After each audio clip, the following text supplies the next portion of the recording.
Assalamualaikum warahmatullahi wabarakatuh. Hari ini akan melanjutkan online sharing nikah on budget masih bersama saya Bang Denis. Dan sebelumnya kita sudah membahas di fase 1 tentang penentuan konsep pernikahan dan penentuan budget. Ya, sudah dijelaskan bagaimana konsep itu berpengaruh terhadap budget, budget pun akan terpengaruh atas konsep yang dibuat. Nah, saya kembali mengingatkan untuk membuat catatan kepada teman-teman mengenai konsep yang akan dibuat, mencari referensi sebanyak-banyaknya agar kita bisa membandingkan harga antara satu dengan yang lainnya, antara skema A dengan skema B, antara misalnya di rumah atau di gedung 2, gedung 3, gedung 4, atau di makanannya dibandingkan catering dengan masak sendiri, pengeluarannya lebih banyak di mana, lebih menguntungkan mana gitu, lebih efisien yang mana. Dan di aksesoris juga demikian, dicari referensi sebanyak-banyaknya, mau undangan yang seperti apa, mau souvenir yang seperti apa, dicatat, harganya juga dicatat sebagai bentuk referensi.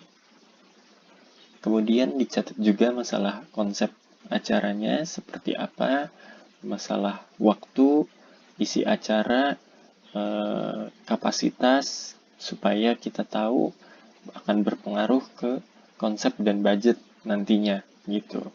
Ya, dicatat baik-baik kebutuhannya, masalah kekonsumsinya, masalah kapasitasnya, dan masalah ke waktunya agar kalau misalnya di gedung charge-nya tidak terlalu besar gitu.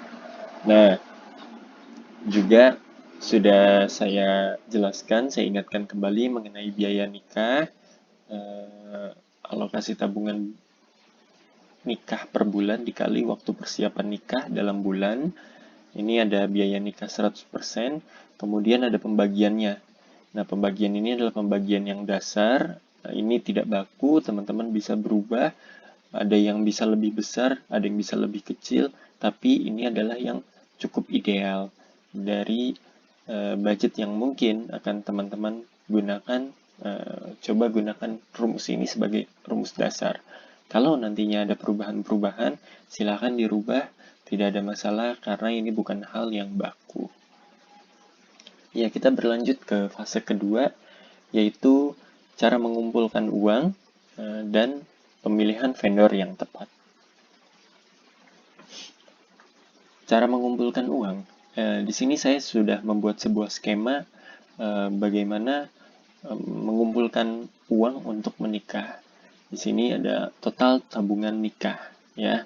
Total tabungan nikah adalah alokasi tabungan nikah sama dengan, ya. Tadi kan sudah dibahas sebelumnya alokasi tabungan nikah bulanan, ya. Nah, alokasi tabungan nikah dalam bulan itu rumus yang saya buat seperti ini.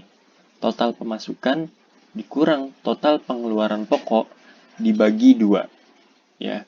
Jadi total pemasukannya misalnya 5 juta, total pengeluaran pokoknya misalnya 3 juta, jadi kan sisanya 2 juta. 2 juta dibagi 2. Jadi 1 juta untuk alokasi tabungan nikah. Lalu 1 jutanya untuk apa lagi? 1 jutanya adalah untuk pegangan teman-teman, karena tetap kita harus punya tabungan untuk kondisi-kondisi darurat di luar tabungan pernikahan. Karena mungkin akan ada hal yang lebih penting, lebih urgent, jadi dana masalah tabungan pernikahan ini tidak dipakai karena kita punya tabungan yang lain gitu. Nah, cara untuk ngumpulin itu supaya cepat ngumpulinnya ada 2. Yang pertama naikkan pemasukan, yang kedua turunkan pengeluaran. Nah, naikkan pemasukan ini saya mau kasih sedikit saran bahwa kita harus naikkan pemasukan kita 10%.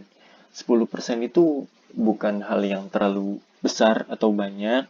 Misal penghasilan kita tadi 5 juta, kita cukup menambah 500.000.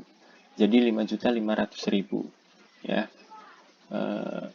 ini bisa cari dengan misalnya kita menjadi reseller sebuah produk, atau kita jual jasa yang bisa desain, mungkin desain, yang bisa fotografi, jasa MC, atau apapun.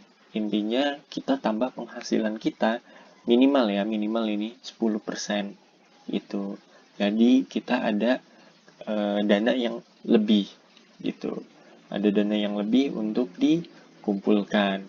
Kemudian bisa jadi juga kita jual, kita produksi sebuah produk, misalnya kita bisa memproduksi makanan. Nah, nanti teman-teman kita yang jual sebagai resellernya. Kan udah banyak banget teman-teman yang mungkin kayak gitu, jualan kopi kemasan, kopi botol gitu, atau jual apapun lah, makanan, minuman, dan lain sebagainya, keripik-keripik misalnya, jual produk dan dijual dengan reseller. Intinya untuk menambah pemasukan senilai minimal 10%, ya, minimal 10%. Kemudian turunkan pengeluaran minimal 10%, ya. Turunkan pengeluaran. Nah, ini ada cara-caranya nih buat teman-teman yang udah kerja. Misalnya kita jadi bawa bekal yang sebelumnya nggak pernah bawa bekal, kita bawa air mineral juga, kurangin jajannya ya. Jadi kita bawa bekal air mineral supaya pengeluaran kita nggak terlalu banyak. Yang kedua, kurangi budget jajan dan kuota. Ini buat teman-teman yang mungkin jajannya lumayan banyak, atau penggunaan kuotanya lumayan banyak. Kalau masih bisa dikurangin ya. Kalau kuota ini kan biasanya berkaitan sama pekerjaan juga ya. Kalau jajan kan enggak. Kalau kuota kan berkaitan sama pekerjaan. Kalau kuota nggak bisa dikurangin nggak masalah. Tapi jajan coba untuk dikurangi supaya kita turun pengeluaran pokoknya gitu. Terus kurangi pembelian barang-barang non produktif. Barang-barang non produktif misalnya beli pakaian, beli sepatu, atau barang-barang yang hobi yang kita koleksi itu dikurangin dulu, karena ya tadi untuk menekan pengeluaran kita diturunkan. Kalau misalnya tadi kita skemanya adalah penghasilan adalah 5 juta gitu, penghasilan adalah 5 juta, ini total pemasukan 5 juta dikurang total pengeluaran pokok 3 juta, bagi 2 jadinya 1 juta yang bisa dikumpulkan. Nah, kalau ini kita coba terapkan, penghasilan kita jadi 5.500.000 ya. 5.500.000 dikurang pengeluaran kita dari 3 juta jadi 2.700.000 ya. 5.500.000 dikurang 2.700.000 itu.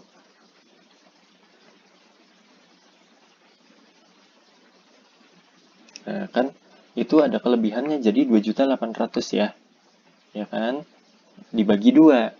Jadi 1,4 juta. 1,4 juta. Lebihnya tuh 400.000 dari skema awal. Itu kan lumayan banget untuk ngumpulin itu. Nah, ini total pengeluaran pokok semua harus dihitung, bukan cuma ongkos kita. Bahkan termasuk zakat, termasuk ngasih ke orang tua, ini juga jadi pengeluaran pokok. Karena semakin banyak kita sedekah juga, insya Allah Allah mudahkan juga. Gitu, ya. Nah, kemudian total tabungan nikah sama dengan alokasi tabungan nikah, ya. Alokasi tabungan nikah dikali bulan menikah ditambah 50% THR ditambah 75% bonus tahunan. Misal, target kita nikah 1 tahun lagi, ya. Alokasi tabungan nikah kita nih, alokasi tabungan nikah kita, ya.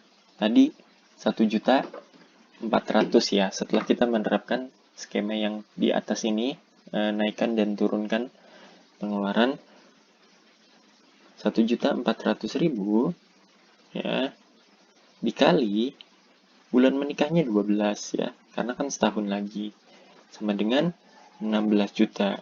16 juta ditambah THR 50%. Kalau gajinya 5 juta berarti 2.500.000 ya. Ditambah bonus tahunan 75%. Nah, kalau gajinya 5 juta berarti 3.750.000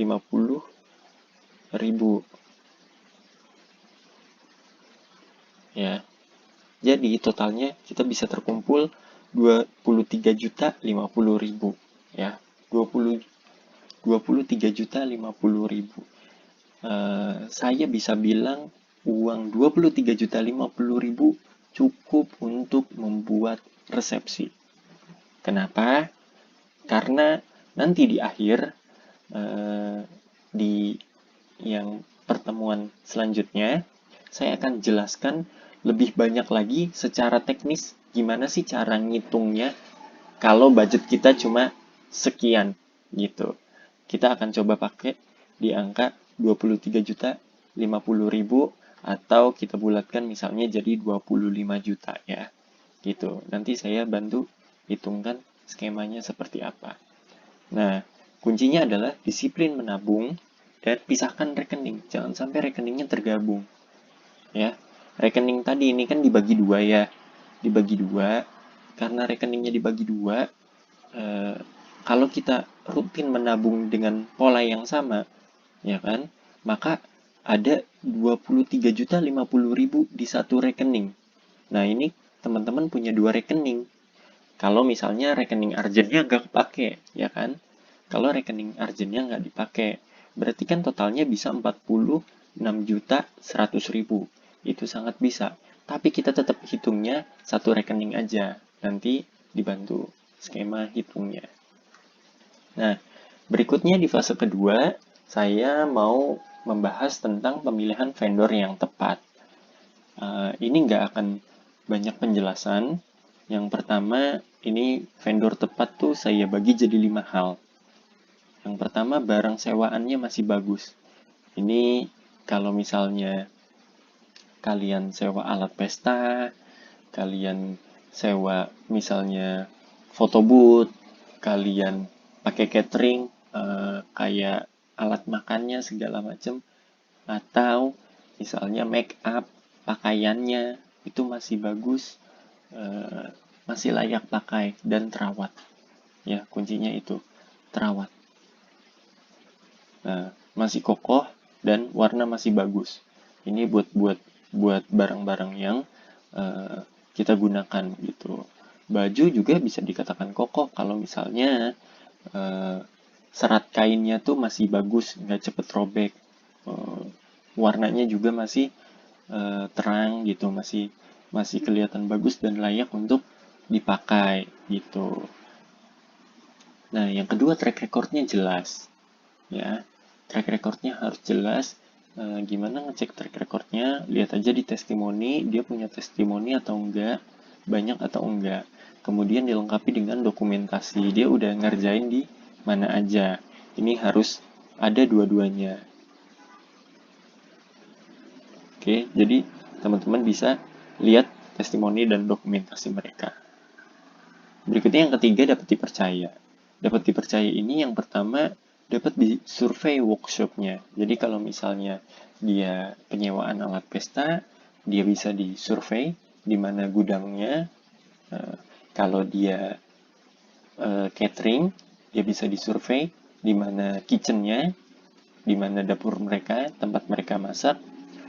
Kalau misalnya dia tempat make up, di mana salonnya gitu, di mana workshopnya, baju-bajunya bisa dilihat di mana untuk fitting dan segala macamnya. Itu bisa di survei intinya. Jadi kalian ngelihat fisiknya, jangan cuma lihat fotonya gitu. Misalnya kalian mau pakai baju yang ada di foto, walaupun kalian udah ngelihat nih dokumentasinya, kalian tetap harus datang ke workshopnya, lihat barangnya masih oke atau enggak untuk kalian pakai. Yang kedua, cocok atau enggak. Karena kan baju nikah itu kan size-nya beda ya, gitu. Maksudnya nanti kalian ngelihatnya orang pakai size yang setara S, kalian badannya setara XL atau sebaliknya. Itu kan nggak cocok. Kita tetap harus nyesuaiin, makanya itu ada fungsi fitting gitu. Yang kedua, menggunakan MOU. Jadi ada kerjasama yang jelas antara kedua belah pihak, antara kita dan antara kita dan si vendor. Jadi ada MOU-nya jelas, landasan kerjanya apa, kerjanya sebatas mana, masalah pembayaran dan lainnya, apa yang dikerjakan, apa yang disewakan, itu bisa dilihat semuanya gitu. Nah, berikutnya dapat disurvei pekerjaannya. Dapat disurvei pekerjaannya, misalnya kita nih mau nikah 3 bulan lagi. Nah, kita tanya, dia ada event nggak deket-deket ini gitu. Misalnya bulan ini atau bulan depan ada nggak mereka event. Kalau memang ada, minta izin untuk datang ke event mereka untuk ngeliat seperti apa event mereka dan bagus atau enggak eventnya gitu. Misalnya mau lihat make up, hasil make upnya bagus nggak kalau udah diterapin di pengantinnya gitu.